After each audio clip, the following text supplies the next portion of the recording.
और अब बात कर लेते हैं लखनऊ की, जहां से सामने आ रही है उपचुनाव की तैयारी में यूपी कांग्रेस पूरी तरह से जुटी हुई है। सभी 10 सीटों पर संविधान सम्मान सम्मेलन करेगी कांग्रेस, ये जानकारी निकलकर सामने आ रही है। सभी 10 सीटों पर कांग्रेस ने उतारे हैं प्रभारी और पर्यवेक्षक।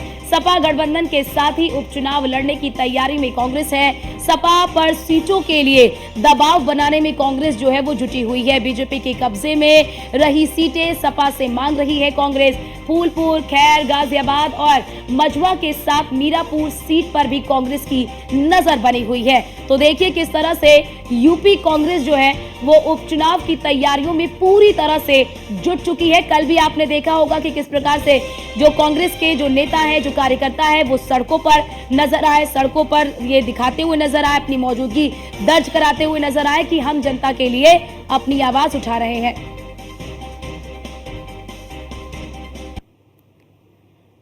और हमारे साथ हमारे संवाददाता अश्विनी द्विवेदी हमारे साथ लाइव जुड़े हैं। अश्विनी, क्या ये जो कांग्रेस लगातार तमाम तरह के जो प्लान बना रही है, कभी हमने कल देखा प्रदर्शन करते हुए, आज भी देखेंगे कई जगह पर सम्मेलन करते हुए, क्या ये एक दबाव भी माने कि सपा पर एक दबाव बनाने की भी कोशिश है कि हम जो आपको कह रहे हैं या तो आप वो मान लीजिए, अन्यथा हम अपनी मजबूती यहां पर दिखाते हुए नजर आ रहे हैं?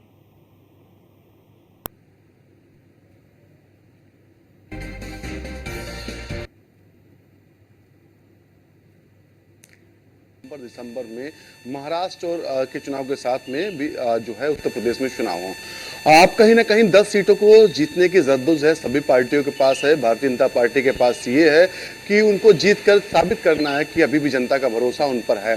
दूसरी ओर समाजवादी पार्टी चाह रही है कि वो हर हाल में इन सीटों को जीत करके अपनी स्थिति, विपक्ष की स्थिति जो है वो मजबूत करे। बसपा की स्थिति यह है कि बसपा चाह रही है इनमें से कम 2 से 4 सीटें जीत करके जो एक विधायक है उसकी संख्या बढ़ा करके कुछ मजबूत स्थिति में सदन में आया जाए। तो कांग्रेस भी अब पीछे नहीं हटने वाली है। कांग्रेस भी अब कहीं ना कहीं अपनी ताकत को दिखाने का शुरू कर चुकी है। कांग्रेस के वर्तमान समय में 2 विधायक विधानसभा पहुंचे हैं। ऐसे में कहीं ना कहीं कांग्रेस चाह रही है कि और कुछ विधायक जो हैं उनके विधानसभा पहुंचकर जनता की बात रखें।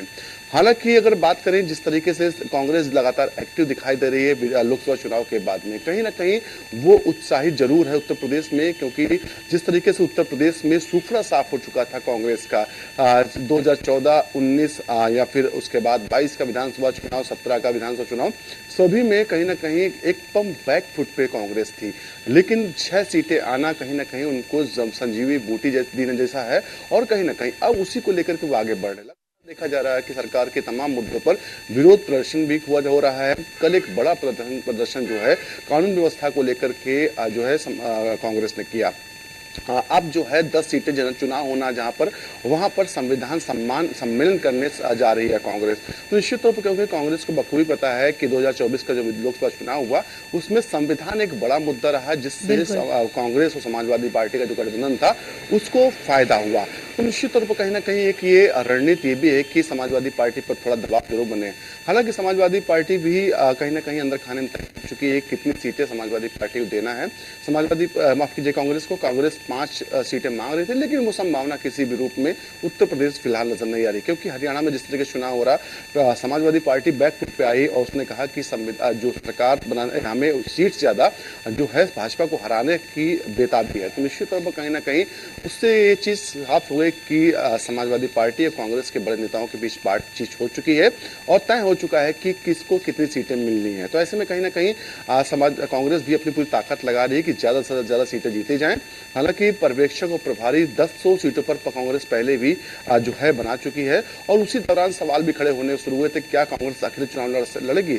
लेकिन कांग्रेस को बखूबी पता है कि उत्तर प्रदेश में अगर वो अकेले चुनाव लड़ेगी तो कहीं की नहीं रहेगी, जिसको सीटों का जो सपना देख रहे शायद पूरा ना हो पाए। तो ऐसे में कांग्रेस की मजबूरी है कि समाजवादी पार्टी के साथ जाने की, क्योंकि अमूमन देखने को मिलता है जब कांग्रेस अच्छा लड़ती है तो और समाजवादी पार्टी दोनों लड़ती है तो मुस्लिम जो वोट बैंक है उसमें बंटवारा होता है और कहीं ना कहीं 2024 में यही बेनिफिट रहा कि मुस्लिम वोट का ज्यादा बंटवारा नहीं हो पाया, छिटक नहीं पाया और जिसका फायदा कांग्रेस और समाजवादी पार्टी दोनों को मिला। तो निश्चित तौर पर कहीं ना कहीं ऐसे में माना जा रहा है कि कांग्रेस दबाव जरूर बना रही है, लेकिन उतना दबाव नहीं बना पाएगी जितना वो चाह रही है। जी बिल्कुल अश्विनी। और अश्विनी जरा ये भी बताइए कि 10 सीटों पर ये किया जाएगा संविधान सम्मान सम्मेलन, इसकी शुरुआत कब से की जाएगी और क्या पूरा रोड मैप इसके लिए तैयार किया है कांग्रेस ने, और क्या लगता है अश्विनी, क्योंकि आप लगातार ग्राउंड जीरो पर रहते हैं, कांग्रेस को जो सीटें मिली हैं लोकसभा चुनाव में जिससे कांग्रेस उत्साहित है, उसके बाद क्या उत्तर प्रदेश में कांग्रेस की स्थिति में थोड़ा सा भी सुधार आया है?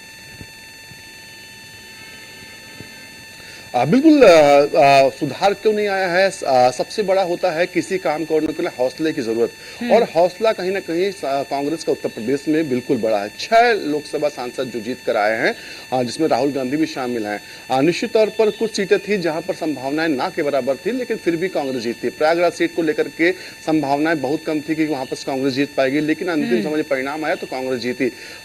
जो पड़ोसी जिला लखनऊ का है बाराबंकी, यहाँ पर भी यही स्थिति बनी हुई थी कि यहाँ पर भी तनुज पुनिया जो कांग्रेस के प्रत्याशी थे उनका जीतना बहुत मुश्किल था, लेकिन अंतिम समय में परिस्थितियां बदल गई और वो जीते। तो निश्चित तौर पर सबसे बड़ी जो एक ड्रॉबैक रहा वो अमेठी रहा। अमेठी को लेकर के लगातार हो रहा था कि भारतीय जनता पार्टी सवाल खड़े कर रही थी कि अपने नौकर को उतारा, तमाम चीजें कह रही थी, लेकिन उसके बावजूद परिणाम जब हुए तो वो कहीं ना कहीं उत्साहित करने कांग्रेस को हुए।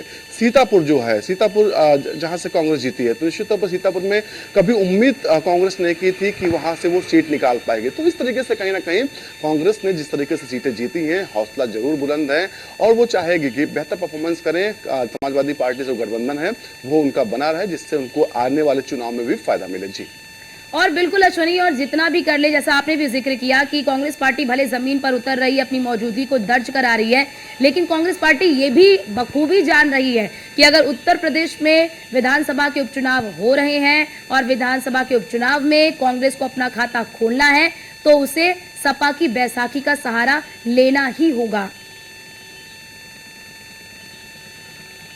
बिल्कुल, कहीं ना कहीं समाजवादी पार्टी भी बखूबी जानती है और कांग्रेस भी जानती है। समाजवादी पार्टी की मजबूरी है कि वो बिना कांग्रेस का चलेगी तो निश्चित तौर पर उसका नुकसान होगा, क्योंकि वोटों का बंटवारा होगा। जो मूलभूत उसका वोट मुस्लिम माना जा रहा है इस समय, वो कहीं ना कहीं बटेगा और उसी में सारा खेल हो जाएगा। तो ऐसे में समाजवादी पार्टी भी नहीं चाहेगी कोई भी ऐसा कदम उठाया जाए जिससे उनका आपसी जो तालमेल है वो बिगड़े, और आपसी तालमेल का ही परिणाम रहा कि 2024 लोकसभा चुनाव में इतनी बड़ी संख्या में सीटें कांग्रेस और सपा जीत पाई।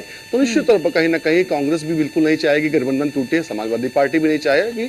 हालांकि परिणाम जो है वो जनता तय करेगी, कहीं ना कहीं जनता क्या कर रही है वो तय करेगी। भारतीय जनता पार्टी भी ताकत लगा रही है, बसपा भी इस बार दिलचस्प चुनाव को बनाने के लिए आ गई है। तो निश्चित तौर पर बिल्कुल अश्विनी, इस वक्त बिल्कुल बहुकोणीय मुकाबला इस पूरे उपचुनाव में नजर आ रहा है। बहुत शुक्रिया आपका हमारे साथ जुड़ने के लिए और महत्वपूर्ण जानकारी हमारे दर्शकों तक साझा करने के लिए।